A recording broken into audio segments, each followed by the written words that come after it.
book buddies. The fun had gone out of the first day of school. Robbie couldn't remember ever feeling this low.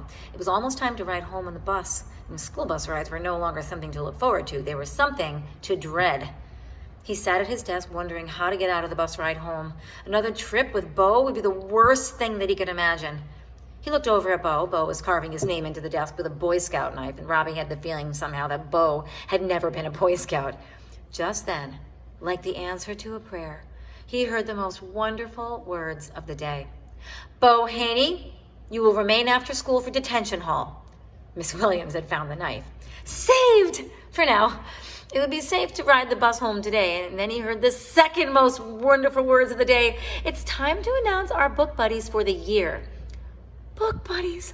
Robbie had always wanted to be a book buddy. Book buddies got to help other kids with their reading. It was not easy to be chosen. You had to have all A's from the year before. You had to have all S's in behavior. Well, Robbie hoped his name would be called. He had all A's and all S's. He could imagine himself carrying the red notebooks, sitting out in the hall with the 2 desks, holding up the flashcards. It would be, well, cool. He'd be a great book buddy, if only she would choose him.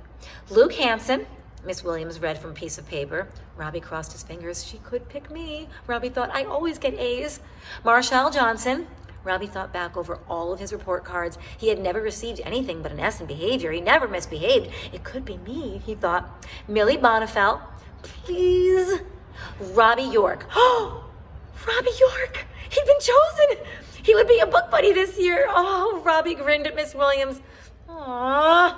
The other kids sighed out in disappointment at not being chosen. The bell rang and the children hurried out the door to get their buses. Book buddies, called Miss Williams, please stay for just a moment to get your assignments. Well, Robbie hurried up to the front of the room with Luke, Marshall, and Millie. Now he would find out who his buddy was. The person that, you know what's coming, guys, right? The person that he would be working with this year.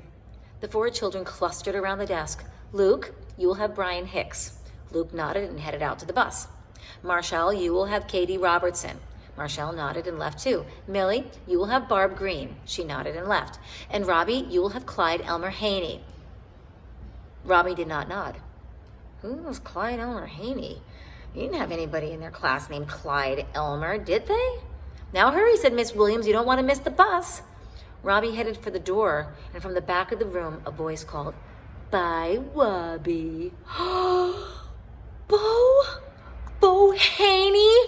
Oh, could it be true? Could Clyde Elmer Haney be Bo Haney? Oh, it must be true. He was book buddies with Bo.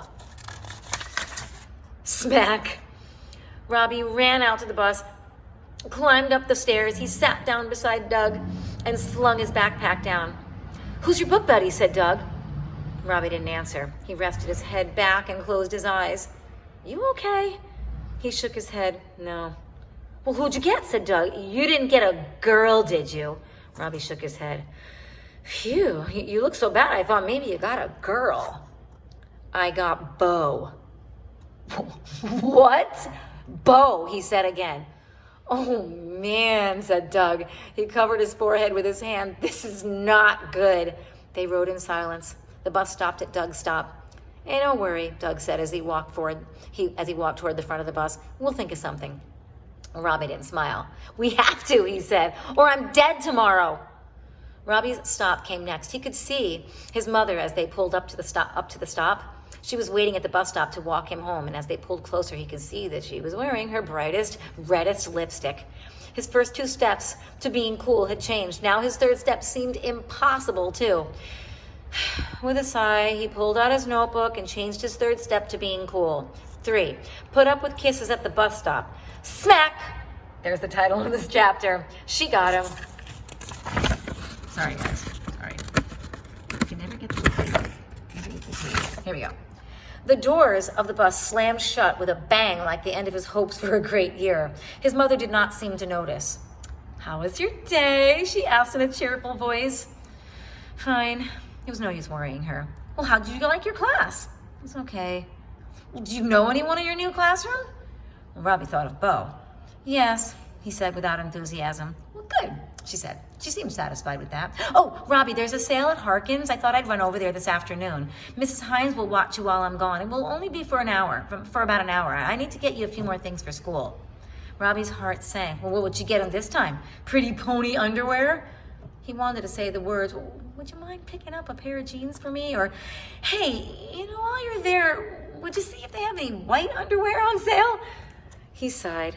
No matter how many ways he thought of to say the words, they just wouldn't come out of his mouth. As his mother hurried inside to get her purse, Robbie sank down to the front steps. Maybe Baby Wobby was the right name for him after all. He had made up his list with such high hopes, but he hadn't done a single thing on his list.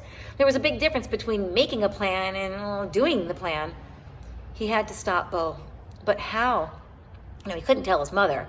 He could just see what she would do. She would get all upset, call Mr. Hardiman, call Bo's parents, call the PTA, call the police. It would only make things worse.